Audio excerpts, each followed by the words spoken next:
ആടുജീവിതം മോശം cinema, national award jury chairman. ആ അവാർഡിന് അത്ര വില നൽകിയാൽ മതി. നാഷണൽ ജൂറി ചെയർമാൻ ജീവിച്ചു പോകേണ്ടിയ ബെന്നിയാണ്. കറക്റ്റ് തന്നെയാണ്. അത് മണിച്ചേട്ടൻ മുൻപേ പറഞ്ഞിട്ടുണ്ട്. അതായത് JB ജംഗ്ഷനിൽ ഈ അവാർഡ് കിട്ടാത്തതിൻ്റെ കാരണം എന്നാണ്. അപ്പോൾ മണിച്ചേട്ടൻ പറഞ്ഞിട്ടുണ്ട്, നമുക്ക് എത്ര അവാർഡ് വേണം എന്ന് ബിട്ടാസിനോട് ചോദിക്കുന്നുണ്ട്. നിങ്ങൾക്ക് എത്ര അവാർഡ് വേണം, ഞാൻ ഒപ്പിച്ചു തരാം, പൈസ ഉണ്ടായാൽ മതി എന്ന്.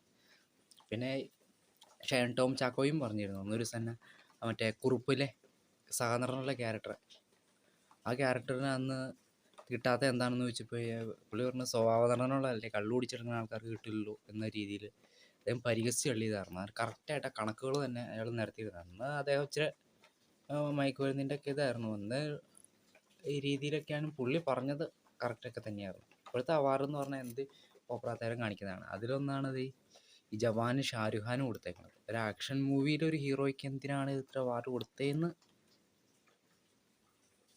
എനിക്ക് മനസ്സിലാവുന്നില്ല.